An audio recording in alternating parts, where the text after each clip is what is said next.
Olá, nossa próxima palestrante é biomédica, formada pela Unipar, mestre em Ciências Farmacêuticas pela UniOeste e cujo trabalho a seguir é intitulado Enzimas Microbianas, Produção de Pectinases por Fungos Filamentosos. Obrigada pela participação, Jéssica. É com você.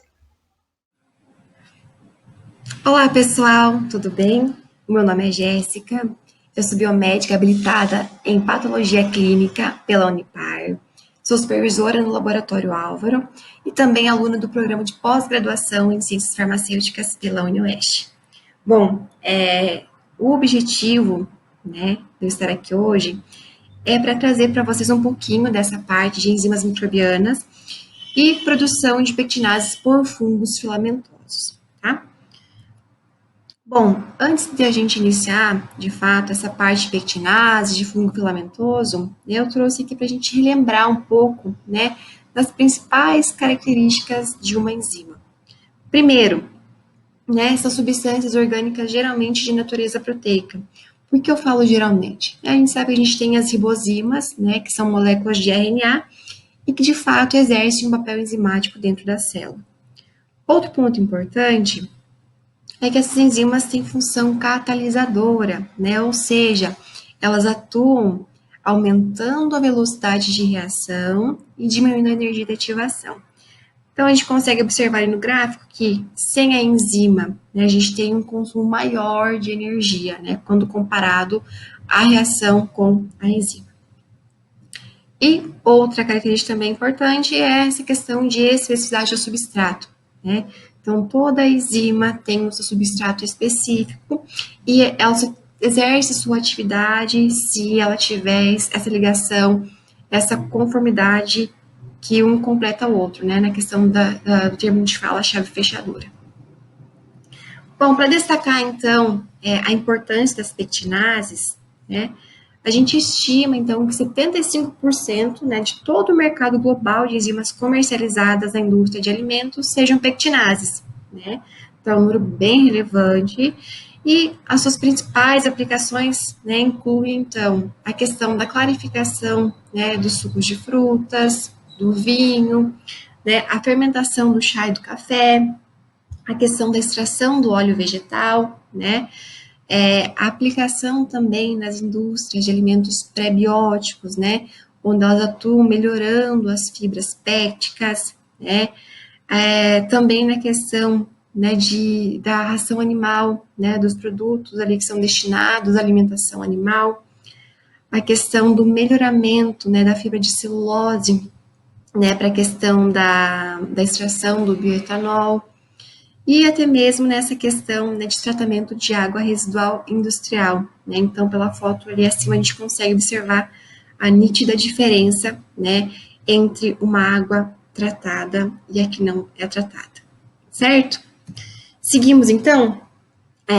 Então, aqui, eu trouxe para vocês, até para entender um pouco de como a pectinase atua, como é o seu mecanismo de ação, E como eu falei lá no comecinho, no primeiro slide, toda enzima, então, tem o seu substrato que é específico, certo? Então, para a pectinase não é diferente. O seu substrato aqui, no caso, é a pectina. E onde que essa pectina é encontrada, Então, a pectina, ela faz parte, então, da lamela média da parede celular das plantas vegetais bem desenvolvidas, Então, aqui no esquema embaixo, a gente consegue ver a disposição dessa pectina, juntamente com a hemicelulose e celulose, e a gente pode afirmar que ela dá uma certa resistência, então, à celulose e hemicelulose, certo? Aqui do lado direito, a gente tem, então, as 3 classes de pectinase, demonstrando, então, como que cada uma exerce a sua ação, certo? Então, iniciando ali, a gente tem a representação, então, de uma molécula de pectina, parcialmente esterificada, certo? E a pectina metilesterase, ela vai estar atuando, então, removendo esses grupos metilester dessa minha pectina. Quando ela remove esses grupos, consequentemente, tem a formação de outra estrutura, representada aqui embaixo, ó. essa estrutura aqui embaixo, a gente chama de ácido pético, né? Que ele é um polímero não esterificado, né? E é o substrato para a enzima poligalacturonase. Então, aqui a gente tem a representação da exo e da endopoligalacturonase. O que difere as duas é a posição, né, no ácido pético, onde cada uma vai estar atuando, né? Então, a exo vai estar mais aqui para a extremidade, liberando, então, monômeros de ácido galacturônico, e a endo aqui na parte central mesmo, né, do ácido pético, liberando, então, oligosacarídeos. E a terceira enzima, então, a terceira pectinase, é a pectinaliase. Essa pectinaliase, gente, ela é independente da função de outras enzimas, tá? Então, ela não depende de outra enzima para estar desempenhando a sua função, né? Então, ela age aqui, né, na extremidade da pectina, geralmente pectina com alto grau de esterificação, né? Fazendo, então, digamos, a hidrólise, né, aqui entre os resíduos de ácido galacturônico, certo? Bom, quais são as fontes, então, as fontes microbianas de pectinase, né? Então, a gente destaca que 50% de todas as enzimas, de todas as pectinases, são produzidas, então, por fungos e leveduras, né? Fungos filamentosos e leveduras, né? 35% por bactérias, e o restante, no caso, 15%, né, são de origem animal e vegetal. Aí aqui eu trouxe alguns exemplos, tá, gente, de fungos filamentosos, né, dos fungos comumente utilizados para a produção, então, dessas pectinases, tá? Então, eu destaco o Aspergillus. O Aspergillus, inclusive, né, é o fungo que eu utilizo no meu projeto. Eu trabalho com Aspergillus terreus, né? Já trabalhei também com Aspergillus niger.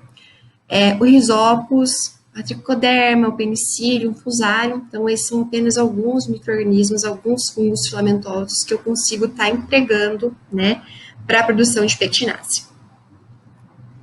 Bom, aí vocês podem me perguntar, mas Jéssica, por que utilizar fungo filamentoso, né? Primeiramente, né, devido à sua alta diversidade. A gente sabe que o fungo filamentoso é cosmopolita, então ele é encontrado no solo, em casca de árvore, na superfície de plantas, né? E eu também consigo utilizar, né, fazer com que ele cresça utilizando um substrato de baixo custo, né, no caso que eu posso utilizar até um resíduo agroindustrial como substrato.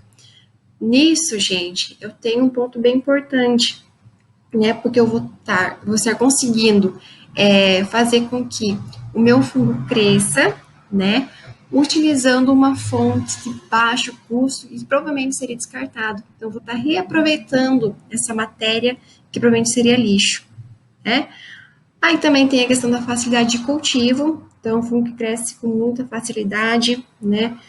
Passa calor, umidade, né? E o seu substrato, a sua fonte de carbono, ele cresce com muita facilidade. E, além de tudo, a sua alta eficiência em secretar enzimas para o meio extracelular, né?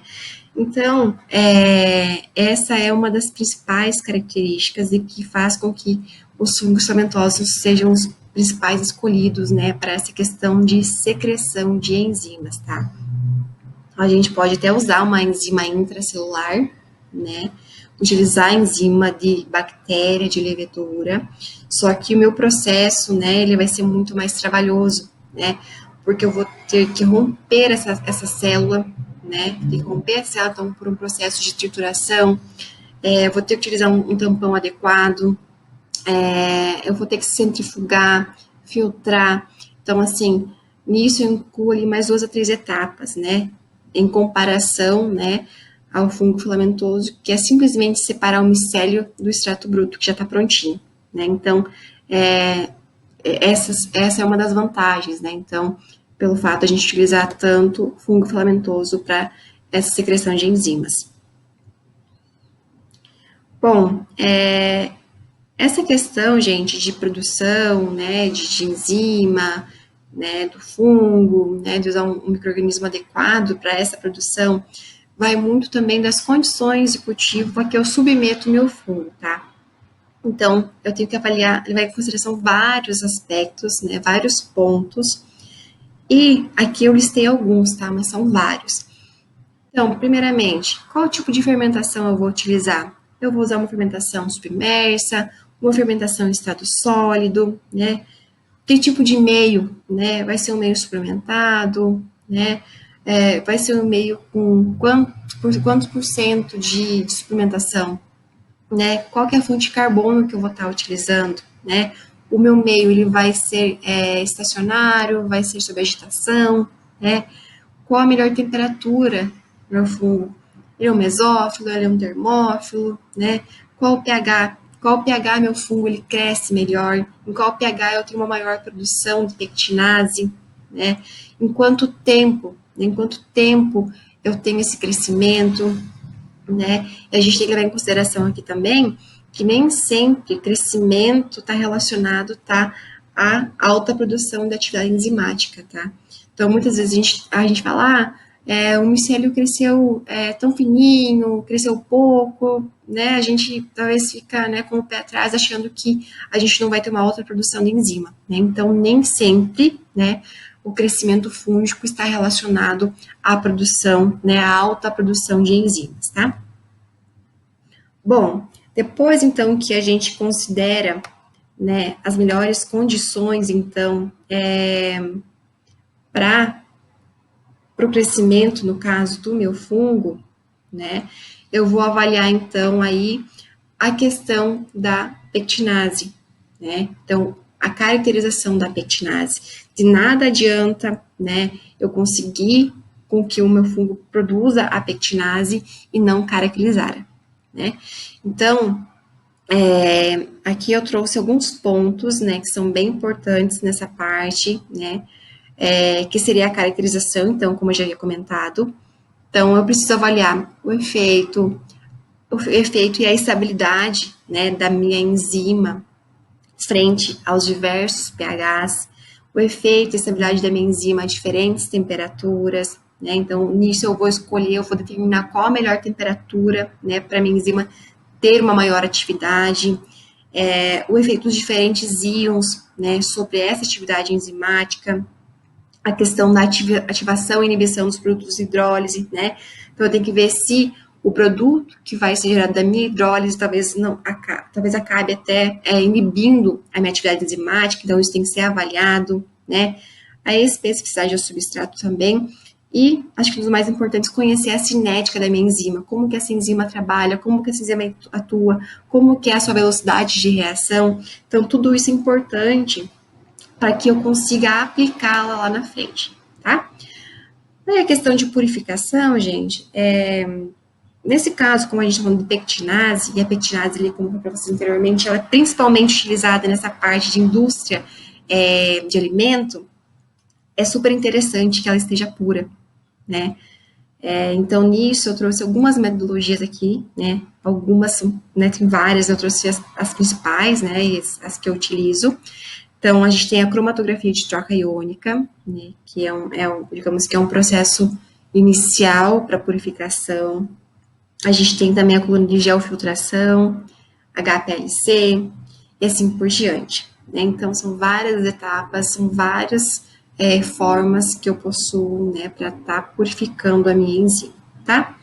Depois, então, gente, que eu caracterizei a minha enzima, que eu fiz o processo de purificação, aí sim eu vou avaliar a sua, digamos assim, a sua possibilidade, né, o seu potencial de aplicação, né?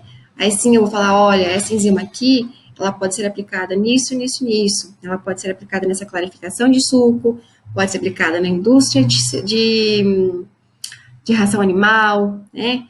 Então, depende muito todo esse processo, né? Então, para a questão biotecnológica, para a questão industrial, esses dados são super importantes, tá bem?